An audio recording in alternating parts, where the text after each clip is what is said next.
creepy horror. Watch, if you dare. A dense fog had swallowed the coastal town of Blackwater, turning the familiar docks into ominous silhouettes. A solitary figure approached the shoreline. That evening, a man whose eyes betrayed decades of unspoken terror.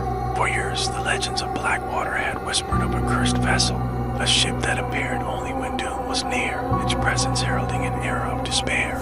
Tonight, that spectral ship had arrived. It was near midnight when the old fisherman Jonas first noticed something amiss on the horizon. His weathered hands trembled as he steadied his net for amid the swirling fog. A dim and ghostly light pulsed like a heartbeat. The townsfolk had long dismissed such omens as the tricks of a mind burdened by isolation. Yet Jonas recognized the unsettling pattern as silent invitation to the damned. The sea, usually rhythmic and steadfast, now churned with unpredictable fury as if welcoming an ancient malevolence back to its depths. At the heart of the tempestuous night, there emerged a vessel whose presence defied logic. Its hull bore scars from battles unknown, its mast twisted like skeletal arms reaching desperately for salvation, and the sails tattered relics of forgotten voyages billowed as if animated by an unseen wraith. It was known only as the Ship of Horror. In the days that followed, a diverse group of seekers arrived in Blackwater, each compelled by an irresistible pull towards the ship's mystery. Among them was Dr. Evelyn Crane, a respected parapsychologist drawn by the legends of supernatural curses. Alongside her, a skeptical journalist, Marcus Reed, sought tangible evidence to dispel the myths that gripped the coastal community. Their paths, along with those of a few other daring souls, would converge on that fateful evening when the cursed ship beckoned them into its dark embrace. Under a moon shrouded by wisps of spectral clouds, the group gathered at the rickety pier. An eerie silence had fallen, punctuated only by the sound of distant, mournful cries that seemed to emanate from the ship itself. The crew, or what remained of it, was nowhere to be seen. Instead, ragged sails fluttered in a ghostly breeze, and the deck was strewn with remnants of a forgotten era, broken compass, a rusted telescope, and scattered maps hinting at voyages beyond mortal comprehension. Evelyn Crane led the group aboard with a mixture of trepidation and determination. "This vessel, it is a paradox of beauty and terror," she murmured, stepping onto the creaking planks. Each artifact here carries the echoes of lost lives, haunted forever by the memories of their final journey. Once aboard, the group found themselves enveloped in a disquieting atmosphere. Every step elicited a creak beneath their feet, as if the ship itself was sighing in sorrow. Marcus Reed's investigative instincts pushed him to document every detail. He activated his recorder, trying to capture the subtle sounds that seemed to whisper secrets from the past. In the dim light of oil lamps, the faces of old portraits, their eyes hauntingly lifelike, appeared to follow their every movement. As they ventured deeper, the interior of the ship revealed an uncanny juxtaposition of opulence and decay.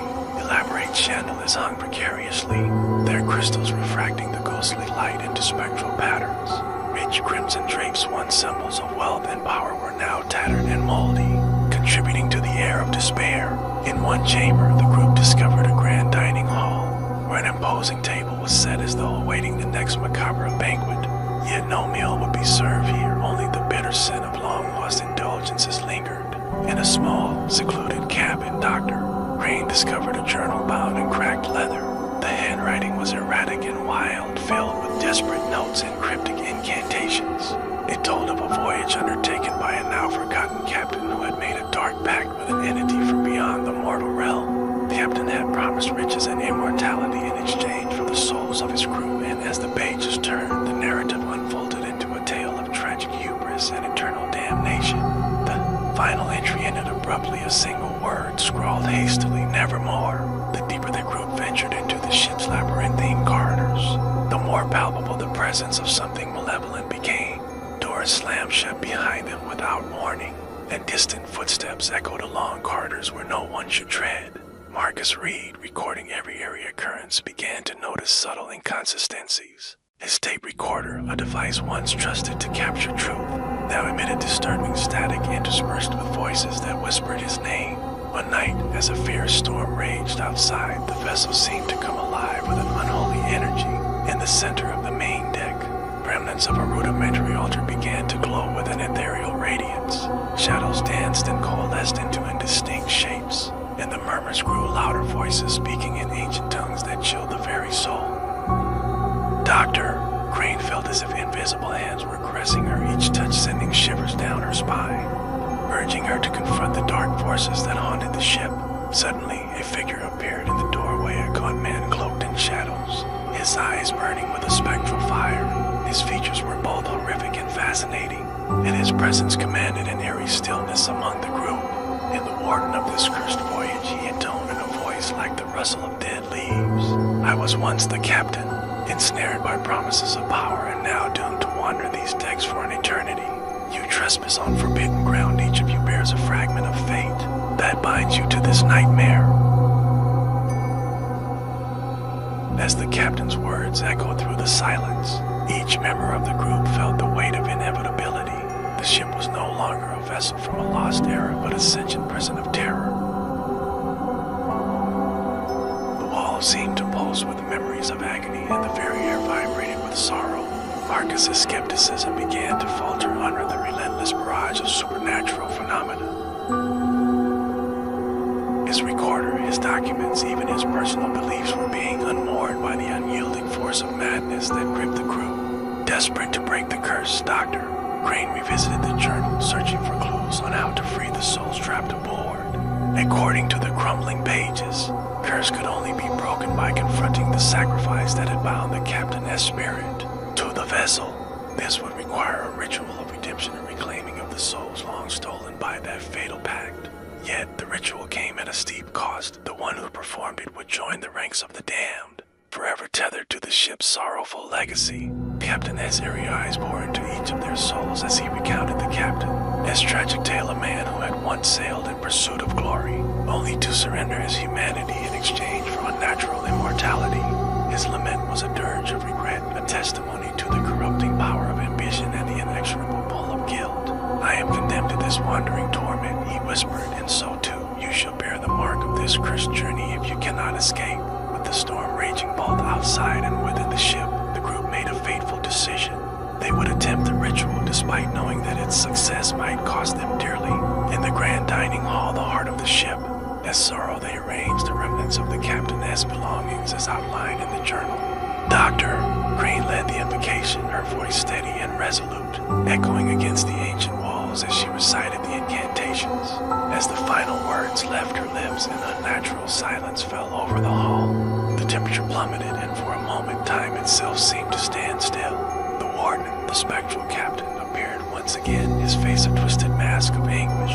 Do you truly believe that redemption is possible? He challenged, his voice trembling with centuries of grief.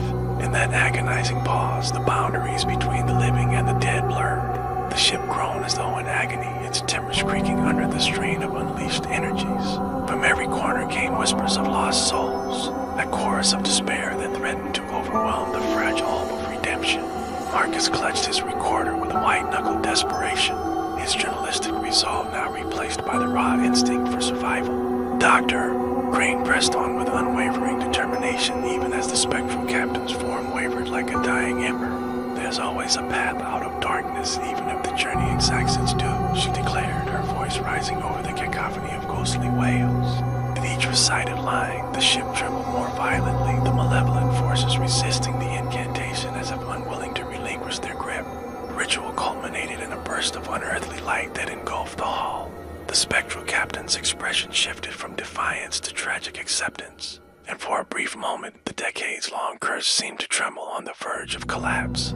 But the sacrifice demanded was not yet paid. The cost was the very essence of hope, and despair intermingled.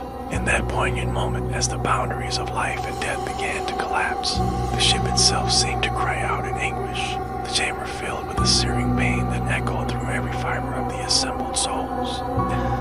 Final tumultuous heartbeat that signaled both an ending and a terrible new beginning. When the light faded, grand dining hall was silent, once more bereft of the unnatural glow and the impressive presence of the spectral captain. Yet an eerie emptiness lingered, as if the ship had absorbed the collective burden of every soul lost and damned to its cursed voyage. Dr. Crane and her companions found themselves standing in the ruin of what had been a vessel of terror, each bearing the heavy mark of the ship's legacy. Marcus, shaken to his core, examined his recorder, the device now silent, its memory forever imprinted with spectral voices he could not erase. The others, too, carried silent scars of what they had witnessed, a mingling of relief and lingering dread, thought that some horrors once unleashed never truly fade away. As the group reluctantly departed the ship and emerged into the chilly pre-dawn light, the vessel receded into the enveloping mist, leaving behind an ambiguous legacy. Pierce was not wholly broken, it had merely been transformed. Whispers spread through Blackwater of a night when the boundary between the living and the dead had been traversed, a night marked by a ship that sailed no more on mortal seas, yet remained forever tethered to the souls of those it had ensnared. In the years that followed, Blackwater's residents often spoke of the ship of horror with a mixture of fear and reverence. Stories were passed down through hushed tones, reminding each generation that some mysteries are best left undisturbed, and that the past, no matter how deeply buried, can awaken with sinister force at any moment. For those who dare to seek the truth behind legends, the tale of that spectral ship serves as a reminder. Every curse carries its own cost, and every journey into the abyss may claim a part of your soul. If you've ever experienced something you still can't explain, a story that keeps you up at night, send it to us, because this is just the beginning.